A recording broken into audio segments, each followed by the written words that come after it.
Pada suatu hari, Uzair datang ke Palestina, ke Baitul Maqdis, berjalan-jalan membawa keledainya, sekaligus membawa makanan dan minuman.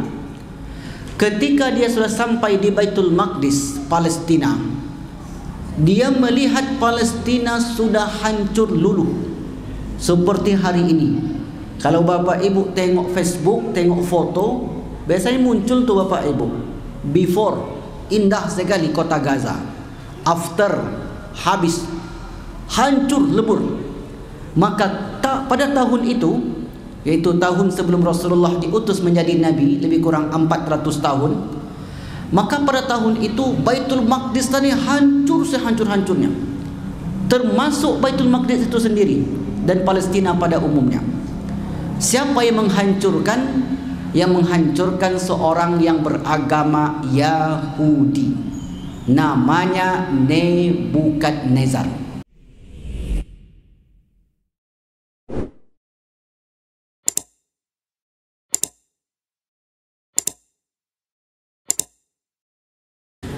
Pada kali ini, kisah yang akan kita ceritakan terdapat di dalam Quran surat yang kedua, Surat Al-Baqarah ayat 259. Allah berfirman, A'udzubillahi minasyaitonirrajim. Au kalladzi marra ala qaryatin wa hiya khawiyatun ala urushiha. Qala anna yuhyi hadhihi Allahu ba'da mautiha. Fa amatahu Allahu mi'ata amin thumma ba'atha. Qala kam labithta? Qala labithtu yawman aw ba'da yawm.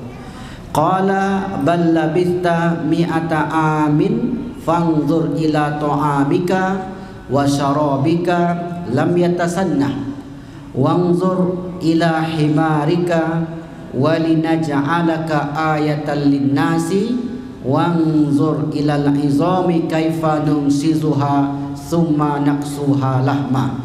Falamma tabayyana lahu qala a'lamu annallaha ala kulli syai'in qadir. Artinya, atau seperti orang yang melewati suatu negeri yang bangunan-bangunannya telah roboh hingga menutupi atap-atapnya.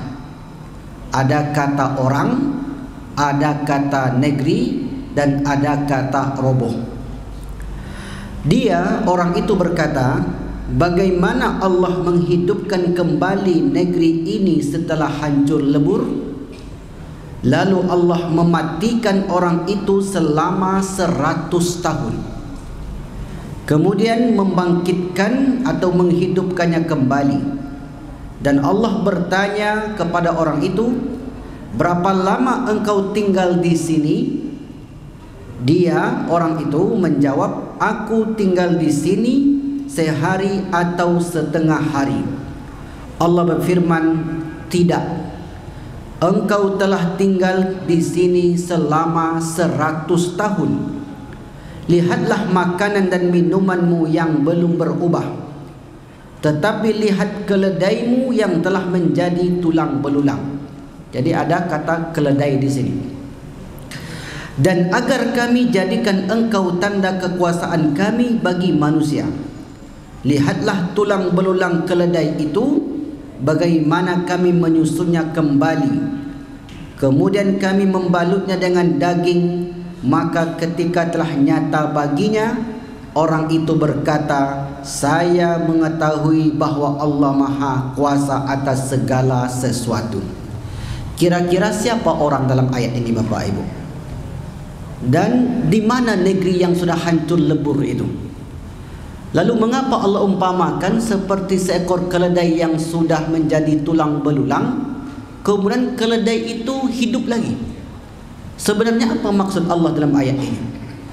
Kata para ulama, ayat ini menceritakan tentang kepastian hari berbangkit.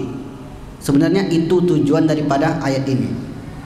Nah, kisah yang Allah sebutkan di dalam ayat ini adalah seorang nabi yang bernama Uzair. Jadi malam ini kita bercerita tentang Nabi Uzair yang tertidur selama 100 tahun. Kalau 309 tahun kisah Ashabul Kahfi. Kalau ini kisahnya 100 tahun, 1 abad dia tidur. Bapak Ibu yang dimuliakan Allah Subhanahu wa taala, pada suatu hari Uzair datang ke Palestina, ke Baitul Maqdis, berjalan-jalan membawa keledainya sekaligus membawa makanan dan minuman. Ketika dia sudah sampai di Baitul Maqdis, Palestina, dia melihat Palestina sudah hancur luluh seperti hari ini. Kalau Bapak Ibu tengok Facebook, tengok foto, biasanya muncul tuh Bapak Ibu, before, indah sekali kota Gaza, after, habis, hancur lebur. Maka pada tahun itu, yaitu tahun sebelum Rasulullah diutus menjadi Nabi, lebih kurang 400 tahun, maka pada tahun itu Baitul Maqdis tadi hancur sehancur-hancurnya, termasuk Baitul Maqdis itu sendiri dan Palestina pada umumnya. Siapa yang menghancurkan? Yang menghancurkan seorang yang beragama Yahudi, namanya Nebukadnezar. Ketika Uzair melihat hancurnya Baitul Maqdis, kemudian Uzair mengatakan, mungkinkah Allah membangkitkan, menghidupkan kembali negeri yang sudah hancur ini? Uzair bertanya begitu Bapak Ibu, bukan Uzair ragu. Tidak, mustahil seorang nabi ragu dengan kekuasaan Allah. Allah cukup katakan kun fayakun maka jadi. Lalu mengapa Uzair mengatakan perkataan itu? Kata para ulama, saking parahnya kehancuran negeri itu, seakan-akan mustahil itu negeri dibangun kembali. Lalu kemudian Allah Subhanahu wa taala wafatkanlah Uzair. Dibuat Uzair ini tertidur 100 tahun. Jadi dia tambatkanlah keledainya di sebuah pohon, kemudian dia bersandar sambil merenung. Setelah itu dia tengok Baitul Maqdis yang sudah hancur tadi. Lalu kemudian Allah tidurkan dia selama 100 tahun. Setelah 100 tahun tidur, kemudian malaikat datang membangunkannya kembali. Bangunlah Uzair. Ketika Uzair bangun ditanya oleh malaikat tadi, kam labista, wahai Uzair, sudah berapa lamakah engkau tidur di sini atau berada di sini? Kata Uzair, agaknya setengah hari atau 1 hari. Tadi saya datang dari rumah saya, matahari mau naik, sekarang matahari baru mau condong, baru tenggelam. Saya di sini hanya setengah hari atau paling lama 1 hari. Kata malaikat tadi, tidak. Engkau di sini wahai Uzair sudah 100 tahun. Uzair pun kaget Bapak Ibu. Mustahil kata Uzair. Mana mungkin saya di sini sudah 100 tahun. Waktu itu Uzair meninggalkan rumahnya di umur 40 tahun. Berarti ditambah 100 tahun umurnya 140 tahun. Ini orang tak bertambah tua. Lalu kemudian kata malaikat meyakinkan, engkau sudah tidur di sini 100 tahun. Buktinya ada 2. Yang pertama makanan yang dibawa dari rumah, yang kedua keledai. Coba lihat makananmu itu. Ditengok oleh Uzair makanannya, ternyata makanannya tidak berubah. Uzair semakin yakin, saya ini setengah hari di sini. Ini buktinya, makanan minuman saya yang saya bawa dari rumah belum basi, masih bagus. Tapi kata malaikat, coba tengok sebelah kirimu, keledai yang kau tambatkan itu. Ditengoklah keledainya Bapak Ibu, rupanya keledai itu sudah menjadi tulang belulang. Di sini Uzair pun heran, kenapa bisa seperti itu?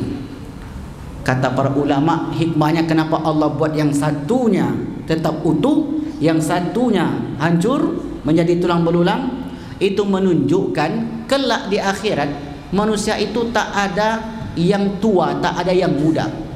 Abadi, itu mana abadi? Abadi khalidina fiha abada. Jadi kalau ada orang yang berumur misalnya 60-70 tahun meninggal, kelak di akhirat dia enggak berumur segitu. Jadi Pak Ketua, jangan risau, nanti di sana gagah lagi. Tak ada rambut putih di sana. Ibu-ibu yang gada keriput pipinya di sana tuh kencang lagi. Bapak-bapak yang sudah giginya sudah copot satu persatu, di sana enggak ada, Pak. Allah buat semua kekal, itu makna kekal. Maka dibuatlah perumpamaan tadi seperti makanan. Allah tu kuasa. Maka dalam hadis itu sebutkan umur kita nanti di akhirat di surga itu baina salasa wa salasin, di antara 33 tahun. Berarti sedang gagah itu, Pak. Ibu-ibu sedang cantik-cantiknya itu 33 tahun itu. Dan tak bertambah tua, tak pula muda. Terus begitu sampai kapan? Enggak ada akhirnya. Makanya disebut kekal abadi, khalidina fiha abada. Penghuni neraka juga seperti itu, sama umurnya seperti itu. Maka kata para ulama, Allah umpamakan makanan itu Allah kuasa untuk menetapkan seseorang tidak bertambah tua, tidak bertambah muda. Contohnya Uzair tadi. Kemudian kenapa keledainya dibuat mati? Ini menunjukkan hari ini Bapak Ibu, banyak orang yang ragu dengan adanya hari berbangkit. Memang ada hari berbangkit itu, Ustaz. Tentu ini orang yang jarang mengaji. Masa iya yang sudah menjadi tulang belulang, yang sudah dibakar, yang dikremasi, yang masuk mesin gilingan kertas, bagaimana mungkin Allah membangkitkan itu? Maka Allah mengajarkan kepada Uzair, tiba-tiba keledai yang tadi, tulang iga, tulang tangan, tulang kepala, tulang-tulangnya itu yang sudah berserak, tiba-tiba tulang itu menyatu secara ajaib. Ini Bapak Ibu tak akan bisa dipahami oleh akal. Kalaulah cerita ini cerita bohong, berarti Al-Quran itu bohong. Padahal Al-Quran adalah kitab suci yang menceritakan yang sebenarnya apa yang pernah terjadi zaman dahulu. Berarti kisah tulang belulang keledai itu betul-betul menyatu. Bukan hanya menyatu, tetapi tiba-tiba daging-daging keledai tadi tumbuh secara otomatis. Mungkin kalau kita tengok hari ini film animasi Bapak Ibu, film kartun animasi, tulang tu begitulah tu. Jadi merangkai dia. Pernah nonton film Tom Jerry? Itu akan animasi itu. Rasanya mustahil terjadi di dunia nyata seperti itu. Sudah terpotong kepalanya, sudah terpotong badannya, macam apa cetakannya macam itulah dia. Tapi zaman dulu yang serupa itu pernah terjadi ketika Allah matikan keledainya Uzair, kemudian dirakit kembali, disusun kembali, tiba-tiba dagingnya itu menyatu kembali, tiba-tiba hidup kembali. Ini menunjukkan sangat mudah bagi Allah untuk menghidupkan orang yang sudah mati. Setelah itu Uzair pun mengatakan, benar, saya tahu bahwa Allah Maha Kuasa atas segala sesuatu. Setelah itu Bapak Ibu, Uzair pun balik ke rumah. Uzair tengok lagi Palestina tadi, rupanya sudah berubah. Yang awalnya hancur lebur, maka menjadi negeri yang makmur kembali, sampai nanti diutusnya baginda Rasulullah SAW menjadi seorang nabi. Sejahtera Palestina. Lalu kemudian Bapak Ibu, Uzair pun pulang ke rumah. Dia cari rumahnya. Agaknya rumahnya itu di Jalan Ronggo Warsito lah, Pak. Pulang dia ke sana, ditanyalah situ, aina baitu Uzair, mana rumah Uzair? Kata Uzair, di situ rupanya sudah ada seorang nenek-nenek yang berumur 130 tahun. Dijawab oleh nenek-nenek ini, kenapa engkau tanya rumah Uzair? Uzair sudah lama meninggalkan kami, sudah 100 tahun yang lalu. Kata Uzair itu, ana Uzair, saya Uzair. Kau jangan bohong, Uzair sudah mati, sudah meninggal. Tidak, saya Uzair, ini rumah Uzair, kata nenek tadi. Kalau kau memang Uzair, maka Uzair itu doanya makbul, dia seorang nabi. Kalau engkau Uzair, doakan saya, karena dia buta, biar saya melihat apakah engkau Uzair atau tidak. Berdoalah Uzair ini Bapak Ibu. Tiba-tiba si nenek tadi langsung bisa melihat, dan dia tengoknya, dia pun terperangah karena Uzair tak tua-tua. Dia tinggalkan rumahnya di umur 40 tahun, pulang 100 tahun kemudian 140 tahun, tak tua-tua seumur itu terus. Jadi kalau nampak kawan nanti tak tua-tua, sudah 2 tahun, 3 tahun, 5 tahun, aku kembaran Uzair, aku bilang. Jumpa dulu macam ni juga wajah dia, sekarang jumpa macam tu juga, tak tua-tua lah bapak ni. Dulu Uzair tu begitulah Bapak Ibu. Kemudian kata nenek tua tadi, rupanya dia adalah pembantu Uzair. Yang ditinggalkan kala itu berumur 30 tahun. Masuklah Uzair ke dalam, dia jumpa anak dan cucunya. Kata anaknya, kalau engkau memang Uzair, ayahku itu ada tanda di bahunya. Ditengoklah oleh anak ini, bapak ibu. Rupanya benar, dia adalah ayahnya yang bernama Uzair. Inilah menjadi penyebab mengapa orang-orang Yahudi mengatakan Uzair itu anak Allah. Kenapa? Karena terjadi keajaiban yang tak masuk akal bagi mereka. Yang kedua alasannya, satu-satunya yang hafal kitab Taurat adalah Uzair. Jadi dihafal oleh Uzair. Ketika kitab Taurat yang dulu disimpannya di rumah Uzair, rupanya kitab Taurat itu sudah dimakan rayap. Kemudian Uzair membacakan satu persatu kitab Taurat itu dan disalin kembali oleh orang-orang Bani Israel, sehingga kehebatan Uzair ini menyebabkan orang-orang Yahudi menjadikannya sebagai anak Tuhan. Wa qalatil Uzair ibnullah. Mereka mengatakan, wa qalatil Yahud, orang Yahudi itu mengatakan Uzair ibnullah, Uzair adalah anaknya Allah. Apa hikmah dari kisah ini, bapak ibu? Yang pertama, bahwasanya tidak ada yang mustahil bagi Allah. Yang kedua, Allah bisa saja memberi perumpamaan kekalan itu seperti makanan yang tidak berubah selama 100 tahun. Dan Allah menjadikan hari berbangkit itu suatu kepastian dan mudah sekali bagi Allah.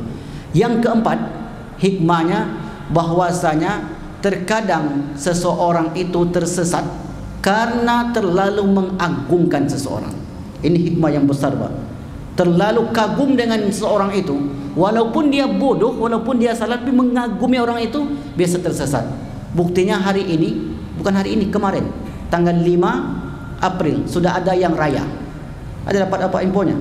Ditanya, apakah bapak melalui hisab? Tidak.